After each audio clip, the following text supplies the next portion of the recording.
keen. Yeah. Like that little run of TV shows for the MCU, Yeah. if it was called that on television, with Jessica Jones, Luke Cage, Punisher, Daredevil. It's probably the best out of them, but I was a big Jessica Jones first season fan in particular. Yeah, it's really good. It was really good. Freaking great. I wish Marvel had done more of that. It kept that little pocket universe going and thriving. And I've heard Cody Lynch and yourself now, two opinions I respect, that they're doing that. So yeah, I'm looking forward to it, definitely. Yeah, they're gonna bring it all back. Like we should see Jessica Jones at some stage pretty soon. You reckon? Yeah, Punisher will be back. Yeah. Daredevil's back, obviously. Because Marvel needs something to cling on to, if I'm not too bold to say at the moment, because I do keep vague note of what's going on. Yeah, I've got a couple. It'll be interesting to see the direction they go in and see what they end up with. Yeah. Yeah. I think it's definitely the way to go. And I think it's what audiences want being the main point nowadays. Oh, yeah, for sure. Yeah. We want something authentic, but also loud, distinctive, and kind of crazy. Yeah. That's really the flavor profile we're after. Yeah. Yeah. And our popcorn. Welcome to Evil Popcorn. This is Mr. Popcorn. How are you, Baron? I am well, Mr. Popcorn, and yourself? Yeah, I'm good. Just it's been a very strategic, focused, meditative week, shall we say. Waiting for Alfred. We'll just mention it. We'll just mention it when we go over it a lot. Batman's butler to arrive. Yeah, but for the Americans, which is pretty much the other half of our audiences, we're okay. It's a big store. Fine, maybe too much of a jinxy word at the moment that I will throw out. It's going to be a weekend and a half, absolutely. Yeah, 100%. But this is what happens here.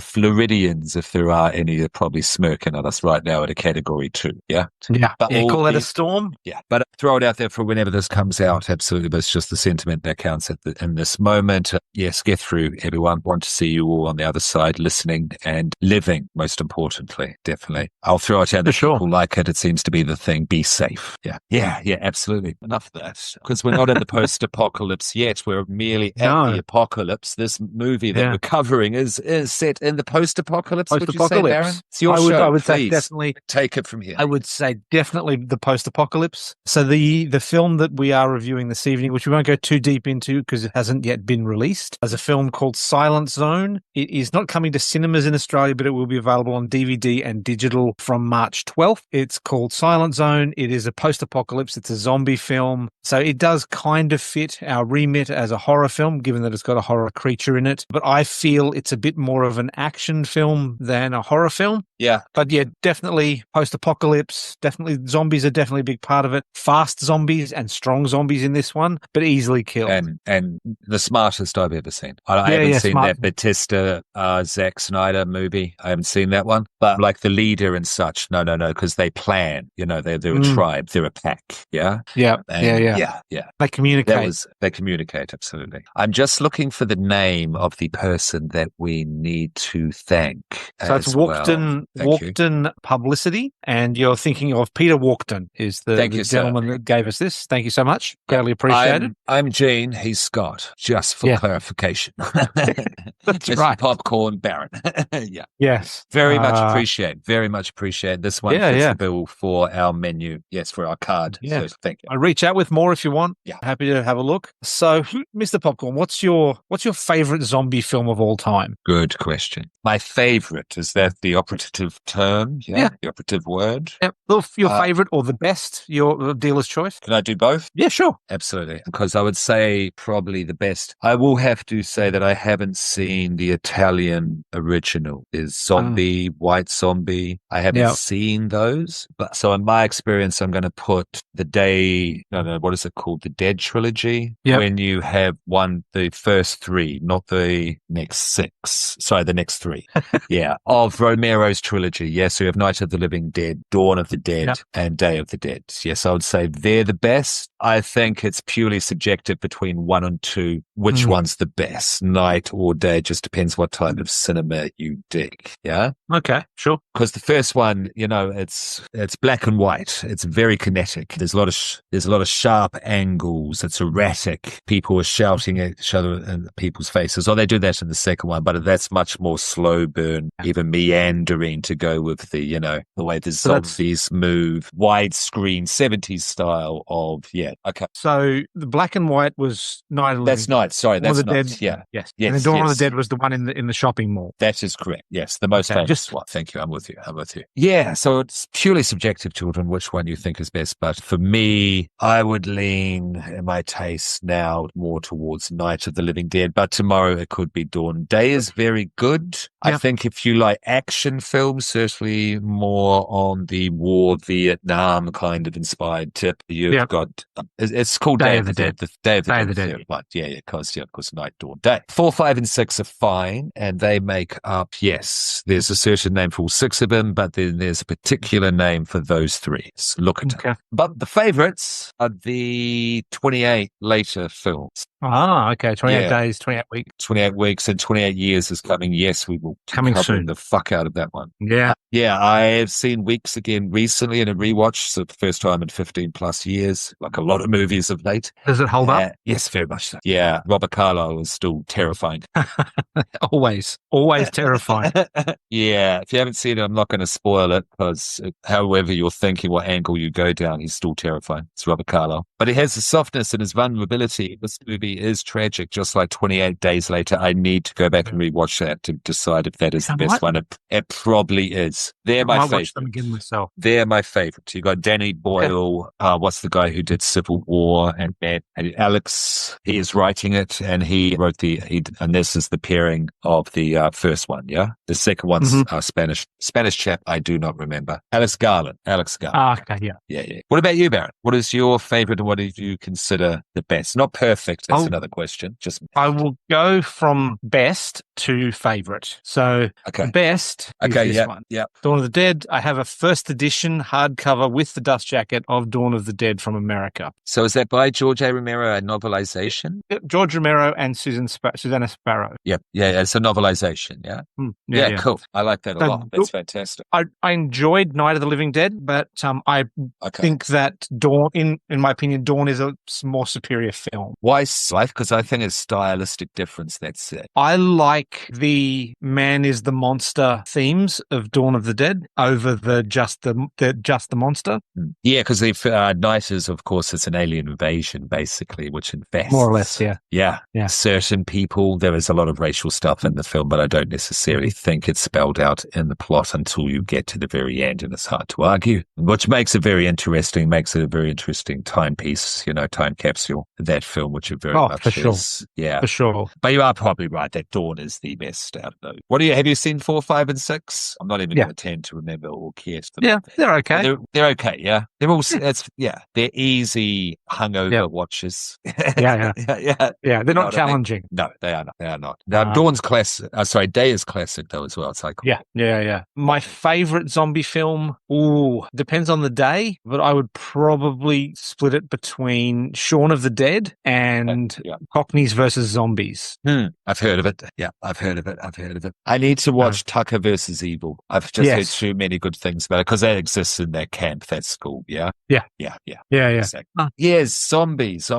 Like I was into them quite a bit more than I am now. Walking Dead had a bit of trauma. A bit of resistance is built. Not just Walking Dead. There was a glut. You know what I'm talking about. It was pretty much when I first got here from about 2010 to 2015. Yeah. Shows also like Z Nation. And as actors as well, whenever you tried to, flex your craft, your skills on a short film, 8 out of 10 times zombies. For a good 5 years. It was like, guys. Yeah, so werewolves, vampires, witches, all the rest, well above zombies. But I don't dislike them because it's still a cool idea and if done well, it's really good.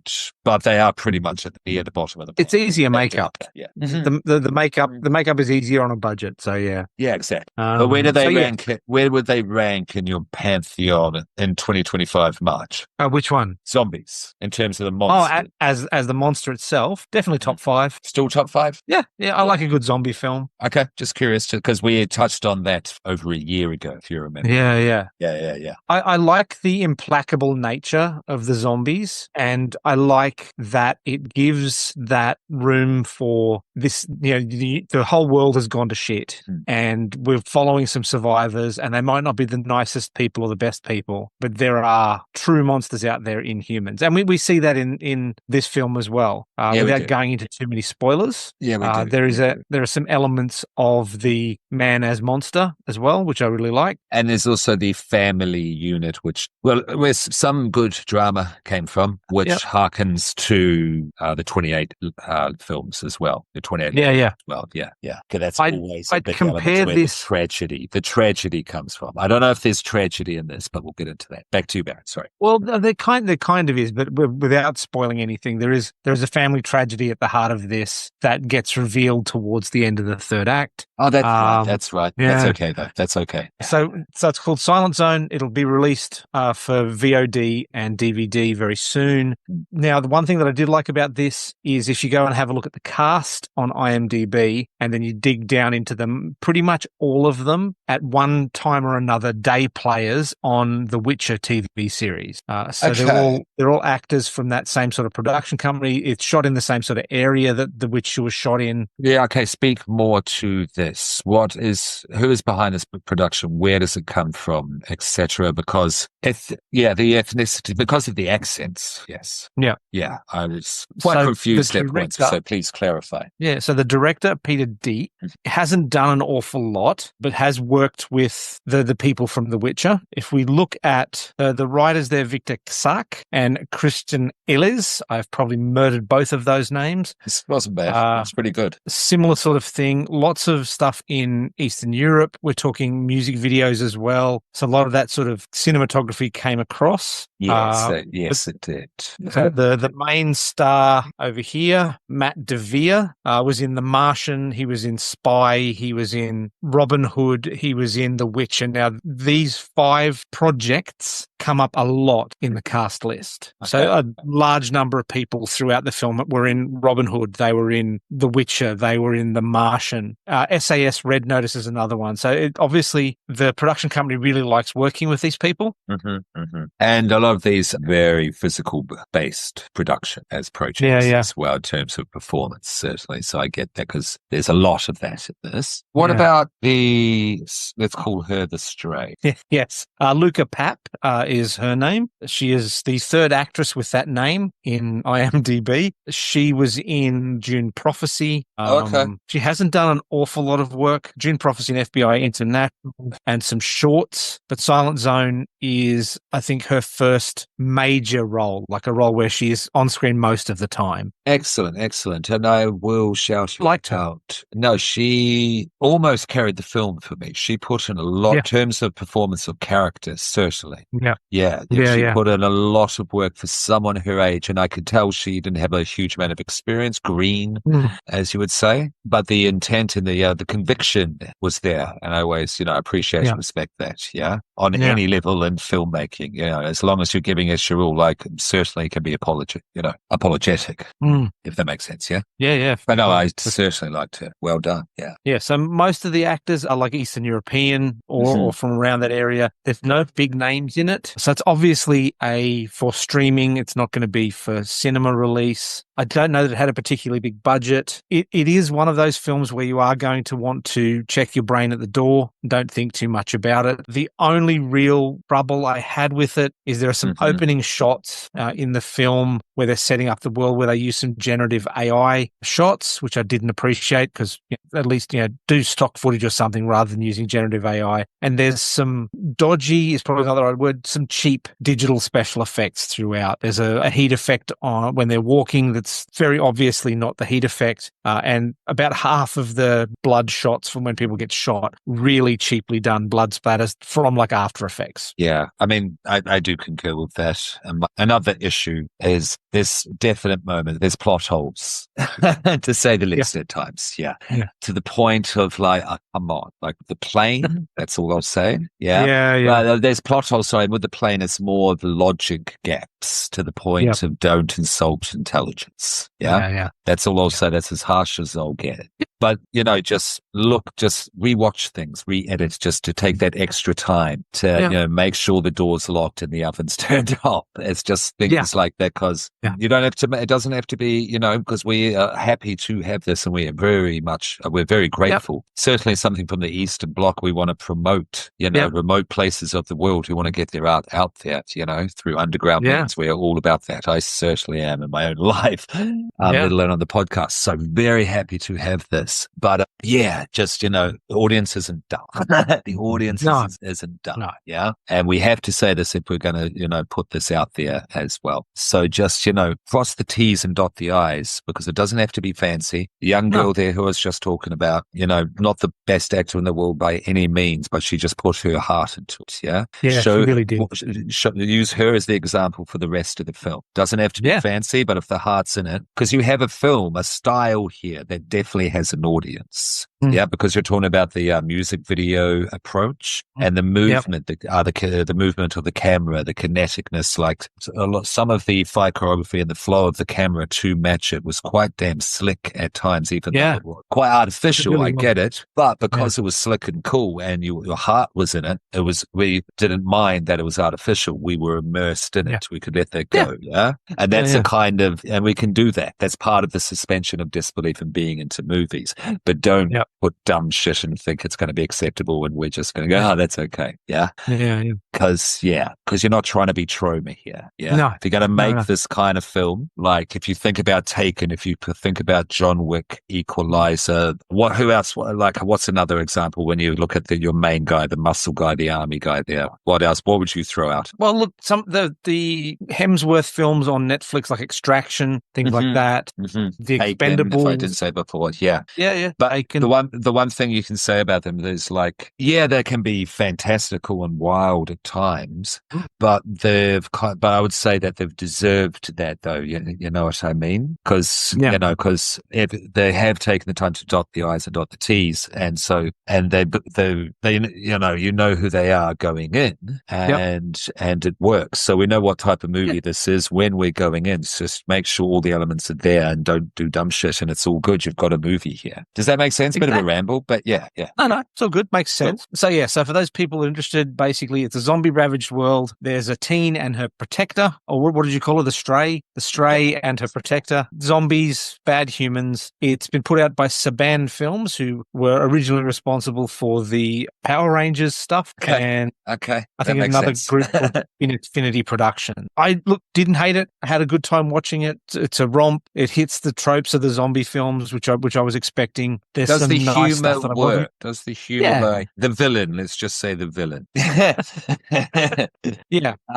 There were elements of the surgeon from Wormwood in his performance and his demeanor. I thought. Yeah, would it appeal to that sort of audience? Yeah, probably. Yeah, in Australia, I think it would actually. Yeah, I think it would. Yeah, I'd agree. So the only heads up, there's going to be, you're going to have to turn your mind off and actually detach and remove it out of the room, just for not overly. It doesn't wreck the whole thing. I'm not trying to say that. No. Because this type of thing, it's not for me. It's not for me because it's just not there. Because I don't really know if it knows what it wants to be either entirely. I think the issue is it's an action horror, not a horror action.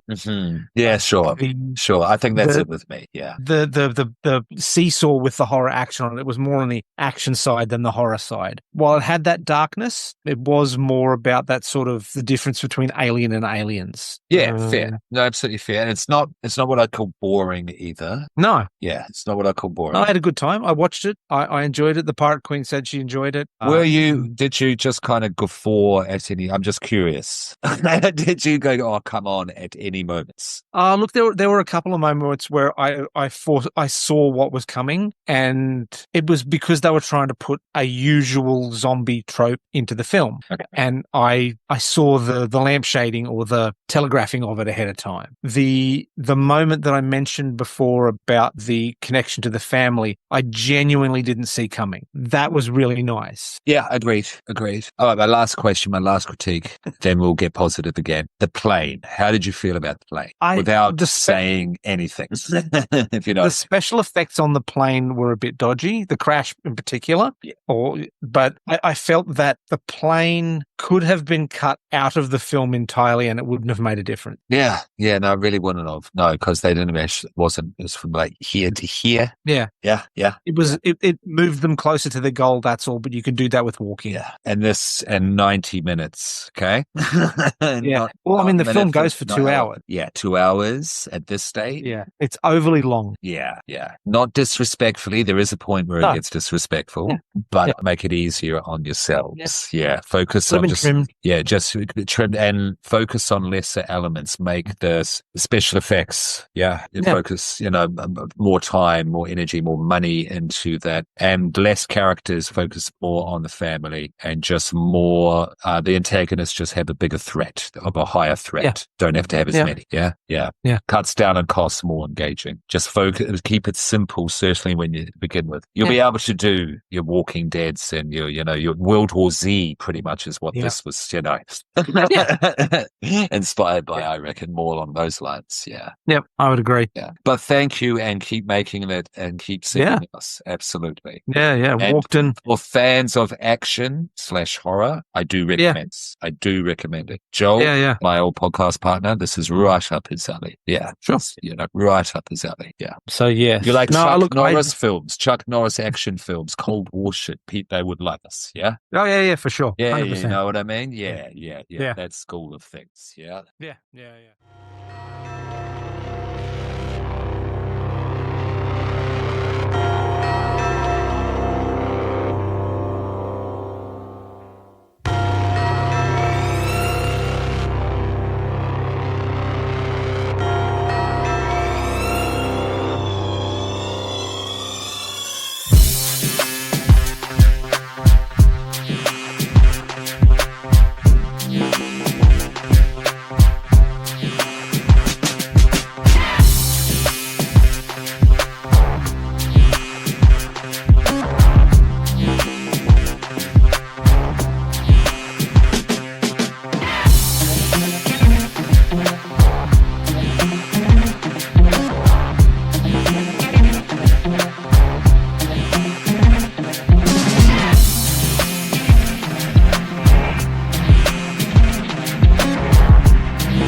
Just arrived.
Just arrived.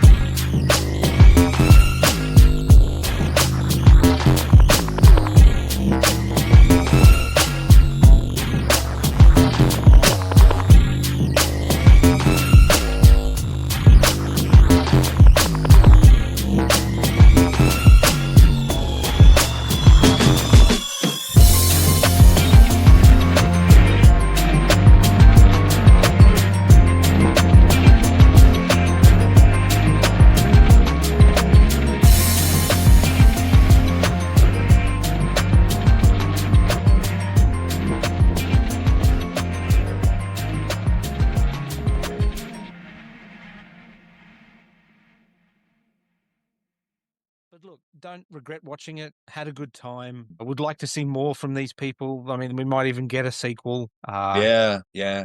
Not against it. Do like a good post-apocalypse. No, please. I mean, Resident Evil did it. Why can't you guys?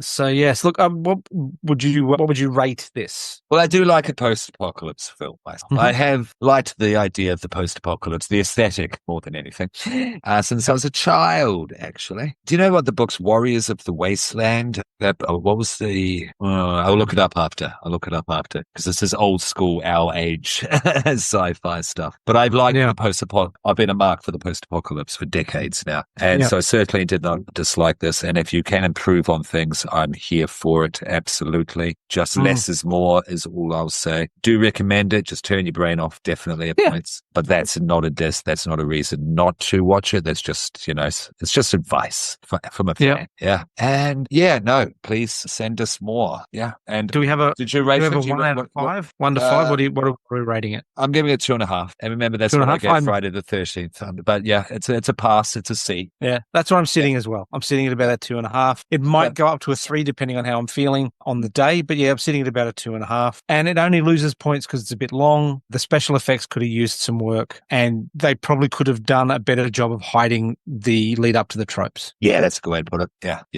But I enjoyed it. Have fun with the tropes. So we did zombies before we started talking about the film. So what's your favorite or what's the best post-apocalypse film? I mean, we are from Queensland, Australia. I was born, and this is the land that Mad Max was envisioned in. Yeah. Yeah, so that's definitely in the conversation. You go first, please. Okay. Well, yeah, you went first before. I think the best post-apocalypse film is probably Mad Max, otherwise known as The Road Warrior. That's probably the best one. Like the first one? Yeah. The first one. Yeah, the first one. Again, it's that family tragedy, apocalypse, opposing forces. Yeah. And it's drama meets monster. However, that monster it's probably more sort of peri-apocalypse. Like it's the end of society. Like the apocalypse is about to start. By the time we get to the second film, it is properly post-apocalyptic. Yeah. But we can see that society has fallen apart in the first film to the point where you could probably say it is an apocalypse film. Yeah. My favorite post-apocalypse film, Love and Monsters, which is also an Australian film. It was filmed in Southeast Queensland. It's a Netflix thing. I really enjoyed it.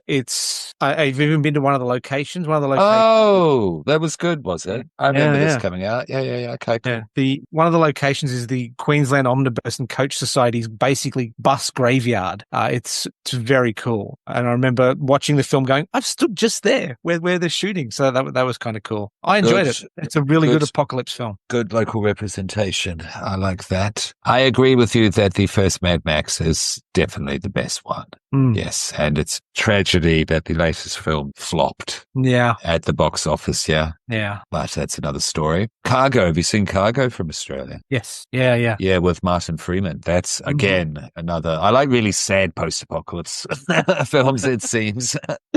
They're real tragic horrors there. But it just lends itself to it, doesn't it? Yeah. Yeah. This list is weird. It's got things like Warm Bodies. It's not that's just post-life, not post-apocalypse. Oh, I guess it is kind of, though, isn't it? It's a zombie apocalypse. Yeah, no, it is. No, you're right. Because at the end. Melancholia, though. It's got Melancholia. Have you seen that? No.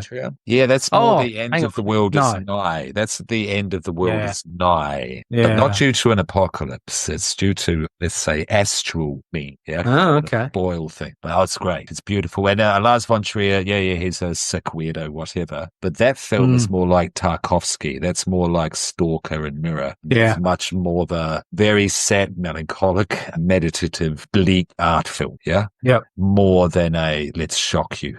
Yeah.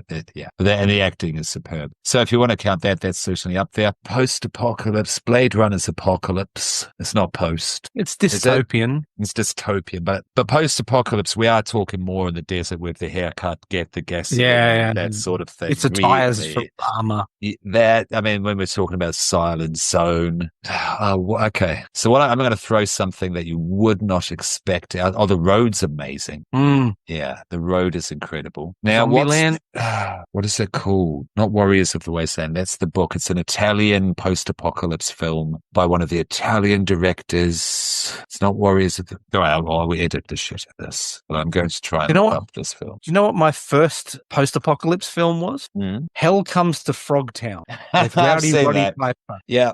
Shout out Man Bites Pod. old podcast. We covered that. Yeah, I didn't choose it, of course, because I didn't know it existed until it was thrown in my lap. Yeah, that's a film.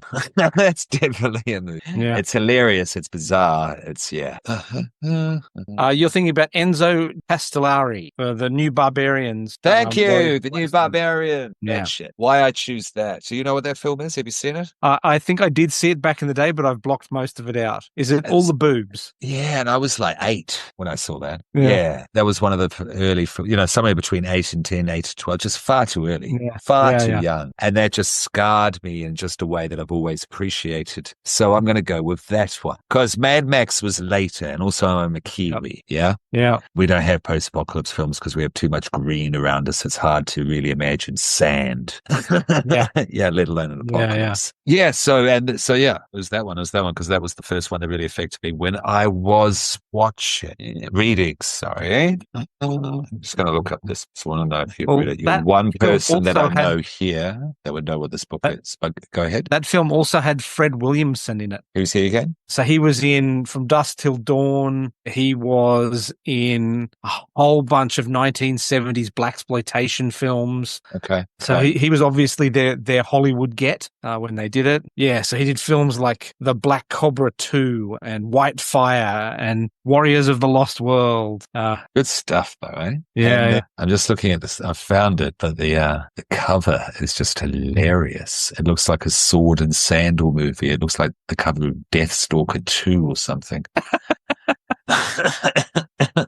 Which I loved as a kid. That was a movie I somehow came across and watched. But that was when I was watching things, though, like Red Sonja, Kroll, Conan the Barbarian, The Destroyer. I had a sword and sorcery stage growing up. Absolutely. And when you get to see those things as a kid, because you are watching boobs, before you're 10, you're far too excited. We're just hanging out now, children, because we've got a big storm coming, see. And this is quite a nice distracting way to not think about such thing. Right. Do you know this book here? Have you ever, does this image mean anything to you? No, I've not seen that one. Yeah, Douglas Hill is his name, yeah? Okay. Yeah, and there was a trilogy of books of post-apocalypse and all that good stuff that comes with it, and I was very much into it, so yeah, I was quite obsessed. So I never mind watching this sort of thing. If you have any more films like this, if this is your jam there, people who sent us Silent Zone, send us more. What is the sword you're trying to hold up here? Conan sword. Oh, the Conan sword. Very nice. That looks kind of real. I haven't got a real edge, but okay. There's a weight to it, though, yeah? As a half. Yeah, I could see the way you are carrying it and handling it. Nice. Yeah, someone to go. We are just kind of hanging out, aren't we? Yeah. So what have you been watching? Whatever. No. I've been watching Reacher, which I enjoy. Season 3 is out at the moment, where he just kills his way across America. I mean, that's the other genre we haven't discussed in regards to Silent Zones. I like the way action films. Because, you like Arnold and Sylvester and Stallone, if I'm not being presumptuous. I'm more of an Arnie guy than a Sly guy, but I really, really enjoyed Tango and Cash with him and Kurt Russell. Sylvester Stallone and Kurt Russell. Those 80s films. Yeah.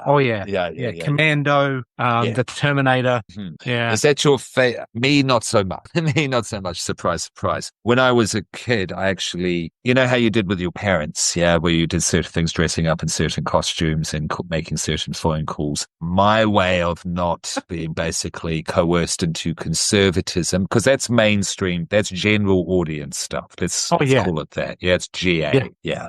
I rallied against that as my form of rebellion against the conservatism I was faced with as a child, if that makes sense. Yeah. And also being like a lot shorter than I am now and, a lot frailer, shall we say. Back in the day, growing up in the 80s and 90s, didn't really tend to like people with muscles who played sports and who thought war and guns were interesting. Yeah. They were basically the enemies of my kind who were doing soccer because that way we didn't have to do rugby, but we had no interest in soccer either. You know what I mean? You grew up on that. The lesser of the two evils. Yeah. Point being, I didn't watch these films because of their childlike mentality. Yeah. Sure. But that sticks with you, as you know. You go into adulthood, it sticks with you. But I can't say I dislike action films. That would be ridiculous because I like John Wick's. Let's use a very contemporary example. Yeah. Big fan. Yeah. I mean, there's a lore to it, but that's the only sense of substance that it really has. There's a lot of emoting, but there's no real sense of actual emotion. You know what I mean? Yeah.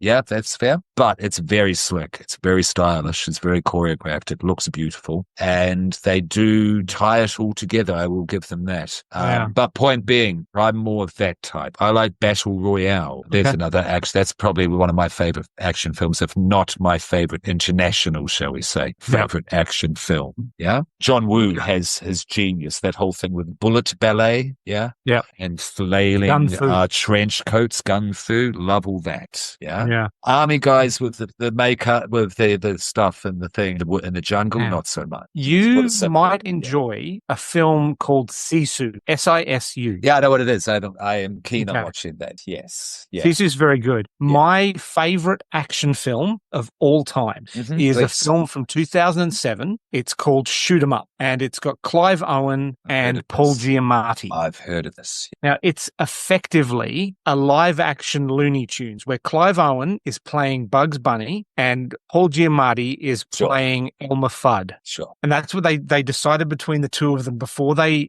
started filming, that they would play them like they were live-action cartoon. And it really comes across. Yeah. No, it is a dark film. Yeah. The Fifth Element, you would say, is a sci-fi action. Yeah. Yep. But there are those elements that appeal to me, the production design, the whole look, the vibe of that film.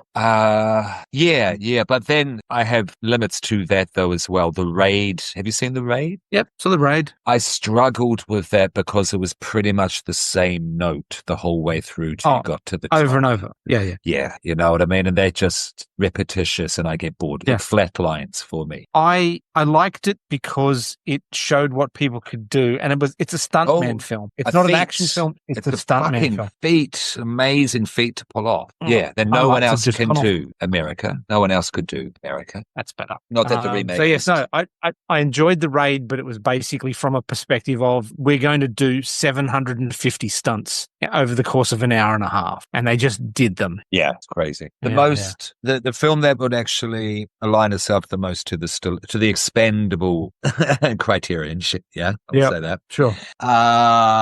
Is fuck, just had it. Give us a sec. Face Off. Yeah. No more drugs for that, man. Because that's goofy. That's ridiculous. That's a film you could put on the same billing with a Fast and Furious movie easily. Yeah, for sure. Yeah, easily. Yeah. Then I might suggest for you, Mr. Popcorn, a little Canadian-German TV show collaboration called Bullet in the Face. What did you say? Canadian-German? Canadian-German, Bullet in the Face. It has one of the greatest opening theme tunes you will ever see in a TV show. And is that Lance? It's Lance Henry. No, it's Eric Roberts. Yeah, so Eric Roberts and Eddie Izzard play the two warring mafia bosses, and the police chief of brutal city, I think it is, something like that, decides that she wants to fight fire with fire. So her best cop gets killed, and she takes his face off and puts it on the criminal that killed him, so that she can use him to fight the bad guys. Yeah, okay. And how do the actors, are they up to dealing with the sweat? Well, yeah. We'll see, he's dead. So, but both the cop that dies and the criminal that takes his face off are played by the same actor. Okay, so there's a bit of makeup. Yes. How does they deal with the sweat? Really, it's beautifully dealt with in the show. It's only 6 episodes, but it is one of my favorite TV shows of all time. Well, you sold me with Eddie Izzard because I'll watch anything. He's a superb actor. I mean, he's a very good stand-up comedian, yes, but he's a superb actor. Yeah. I think he's really good. Yeah. And this was, I think they had Eddie for a limited amount of time. They only had Eddie in one set, and they made it so that his character was agoraphobic. Okay. So this is sounding great. To go outside. No, you've sold me on this, and it's really fun. And what was the other one? The Looney Tune, Clive Owen. Shoot 'em Up.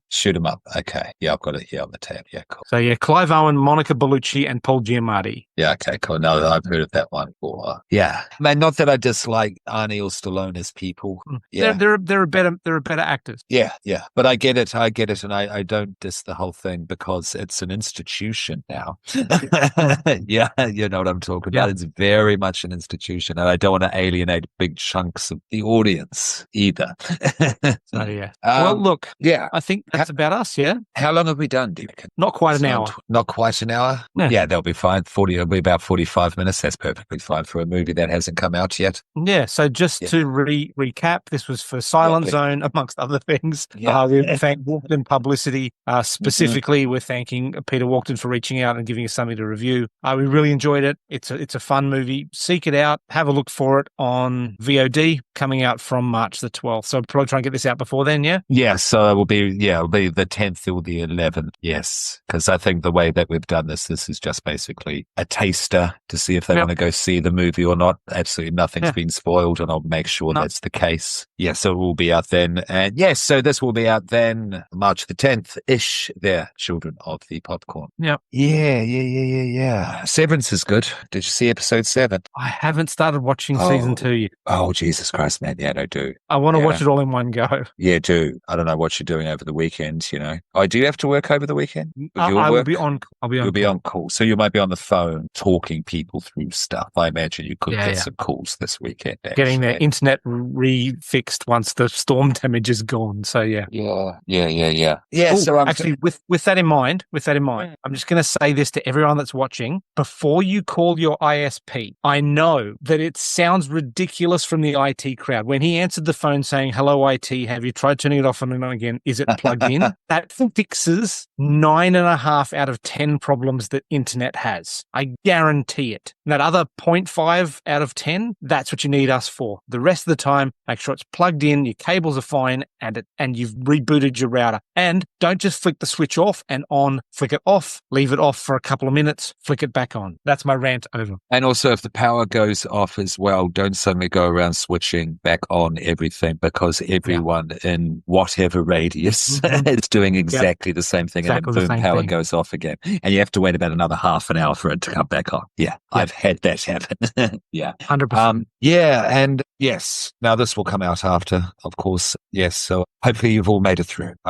Yes, and if anyone has lost anything, in any regard, I am truly sorry. And hopefully the world will stop being angry with us at some point soon. We can stop having these things in succession, because pull your bootstraps up, it gets to the point it gets around your neck. I joke, of course, but it's, But yes, be safe, everyone. And thank you to, what was his name? Peter from? Yes, Peter Walkden. Yeah, absolutely. From Walkden Entertainment or Walkden Publicity. And we'll be back soon. There's more stuff coming out. There always will be. We'll always be here putting out stuff. And at this point, go check out Baron's really good interview. Beautiful sound as well you got there from the interview at Evil Corp for Video Nasty. It's a little feature. How do you say the name of the production company? Acadian. Thank you. Acadian Films. Yep. Yes. Their film will come out. You will find it, Video Nasty. Don't worry, it will come in the future. But first, just get a taste of it, going to listen to the fantastic interview on YouTube and audio platforms that the Baron conducted at Splatfest 2024. And congratulations, Cade. Nice work at Splatfest. Well done. Baron, did you want to touch on that briefly, actually? I think it was a really good event. Yeah, really good event. It was at Evil Corp in the Valley. We had music, we had markets, we had film stuff. It burlesque performers, all sorts of things. Like, it ran over basically 2.5 days. It got to the Sunday night, and I could not keep going. You didn't stay for the bands or anything? No. Yeah, that's fair. So the bands were great. The performers were great. The DJs were excellent. Cade put on a great event. The venue was perfect for it. Every little problem that cropped up got fixed eventually. But being a first event, it was great. Of course. Yeah. It's part of the process, definitely. But you reckon for the first time, because these things grow, like, very good place to start. Nice kernel. Yeah. Oh, for sure. Thrown in the bucket. Yeah, cool. Yep. And it will pop. Yeah. All right. So we'll look. Any plugs? Yeah, I'll do a dedicated plug to Little Ipswich Theatre. It's called the Incinerator Theatre. It's in Ipswich. Just Google it. It's got fantastic parking. Condolences. You got to throw that in there, Baron. Of course, that's a big requirement. Community theatre with parking. Oh my God. Yes, and whilst you wait, there's gardens, there's little parkland, protected, civic parkland around. It's beautiful surroundings. There's nurseries, there's little, it's fantastic. And the Incinerator Theatre itself is really cool. Condolences to the Popcorn cast who have had to cancel this weekend, and it's pretty much their opening weekend. So condolences there. Don't worry, we'll come back. And, but yeah, check them out. I'm in A Perfect Murder, which is coming up after Popcorn in May. It's going really well. I love the script, and that's what drew me to them, because no offense, anyone, it's not the same 500 scripts that have been done 5,000 times over 500 years. Yeah, you know what I mean? Their program for the year was very appealing, and it's not that hard to get to Ipswich. And once you're there, you're going to have much better, a very nice, relaxing time in waiting for the play to come on. And there's a bar there, like really nice one. Yeah. Outdoor seating, patio bar. It's, shout out Little Ipswich Theatre. Baron? Okay. Look, Act React, Improv Queensland, Evil Corp, IFWG Publishing, and of course, we couldn't say it one more time, Walkden Publicity, Peter Walkden. They gave us this film to watch. Yes. And it is fun. It is fun. Yeah. Absolutely. Yeah. And yes, we'll be back. Yes, it's time to finish your popcorn, children. So gute Nacht and cuddle up with Poppy. Baron? Go to bed, children. Go to bed. Yeah, that's it. Whoa.